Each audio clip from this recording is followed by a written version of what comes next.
Hello class, welcomes you all in online class of Father Senior Secondary School. So जैसे कि हमारी chapter reading चल रही थी, लेसन नंबर 9 है हिस्ट्री का, व्यापारी राज्य और तीर्थयात्री। और आज हम यहाँ से रीडिंग स्टार्ट कर रहे हैं तीर्थयात्रियों की जिज्ञासा। सो जिस स्टूडेंट ने पहले की रीडिंग नहीं ली है वो प्लीज़ ले ले प्रीवियस वीडियो देखकर। Okay, so let's get start. व्यापारी काफिलों में तथा जहाज़ों पर दूर दूर जाया करते थे। बहुत से तीर्थयात्री भी उनके साथ हुआ करते थे। इसी तरह भारत की यात्रा पर आए। अभी ये मोस्ट इम्पोर्टेंट क्वेश्चन है कि चीनी तीर्थयात्री भारत क्यों आए थे। ठीक है, तीर्थयात्री क्या होता है? जो एक स्थान से दूसरे स्थान पर जाते हैं। तो कहते हैं इसी तरह भारत की यात्रा पर आया चीनी बुद्ध तीर्थयात्री फाशियन काफ़ी प्रसिद्ध है। वह करीब 1600 साल पहले आया। ह्वेन-त्सांग 1400 साल पहले। तो ये आपके क्या बन रहे हैं? एक एक नंबर के क्वेश्चन बन रहे हैं कि कितने साल पहले आए, वो कब आए, वो चीनी तीर्थयात्री क्यों आए। ठीक है ना। उसके करीब 50 साल बाद इत्सिंग आया। वे सब युद्ध के जीवन से जुड़ी जगहों और प्रसिद्ध मठों को देखने के लिए भारत आए थे।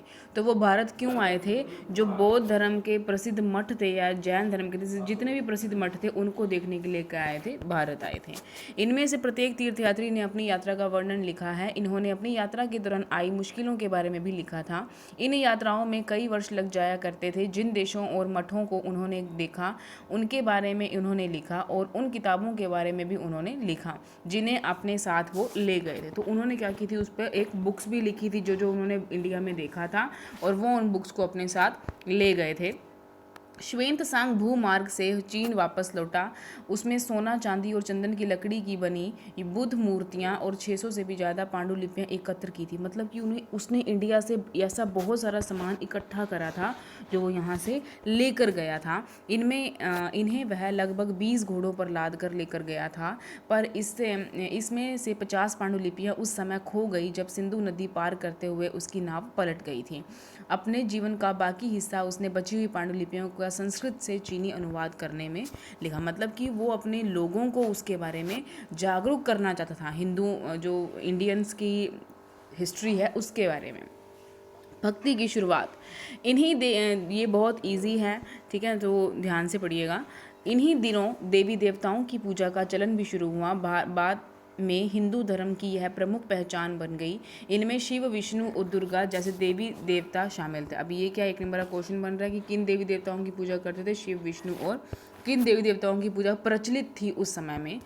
इन देवी देवताओं की पूजा भक्ति परंपरा के माध्यम से की जाती थी। भक्ति उस समय काफ़ी लोकप्रिय परंपरा बन गई थी। किसी देवी या देवता के प्रति श्रद्धा को ही भक्ति कहते हैं। अभी सबको पता है कि हम लोग सब पूजा पाठ करते हैं। जब हमारी श्रद्धा किसी देवी या देवता के प्रति होती है उसे हम लोग क्या बोलते हैं? भक्ति बोलते हैं।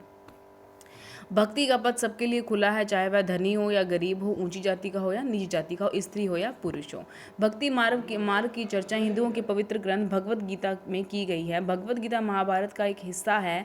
इसमें भगवान कृष्ण अपने भक्त और मित्र अर्जुन को सभी धर्मों को छोड़कर उनकी शरण में आने का उपदेश देते हैं, क्योंकि केवल कृष्ण ही अर्जुन की सारी बुराइयों से मुक्ति दिला सकते हैं। पूजा का यह रूप धीरे धीरे देश के विभिन्न भागों में फैलने लगा। भक्ति मार्ग अपनाने वाले लोग आडंबर के साथ, आडंबर का बेसिकली मतलब क्या होता है कि कुछ लोग क्या करते थे? ढोंग करते थे। जैसे कि आजकल होते हैं ना, बाबा होते हैं जो लोगों को ठगते हैं। कुछ लोग ऐसे ढोंग करें तो ऐसे लोगों का क्या करने लगे लोग? उनको दूर भगाने लगे, उनका बहिष्कार करने लगे। आडंबर के साथ पूजा पाठ करने के बजाय ईश्वर के प्रति लगन और व्यक्तिगत पूजा पर जोर देते थे।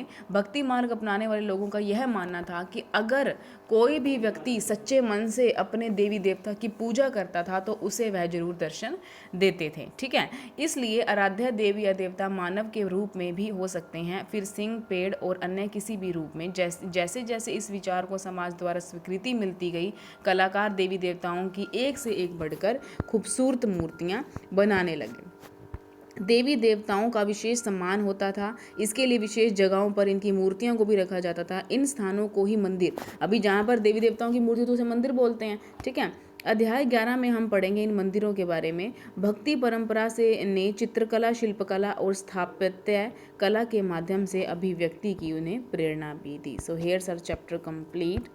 ठीक है, इस चैप्टर की रीडिंग अच्छे से कीजिए। जो क्वेश्चंस मैं आप लोगों को निशान लगवा रही हूँ वो भी अच्छे से कीजिए। Have a very good day.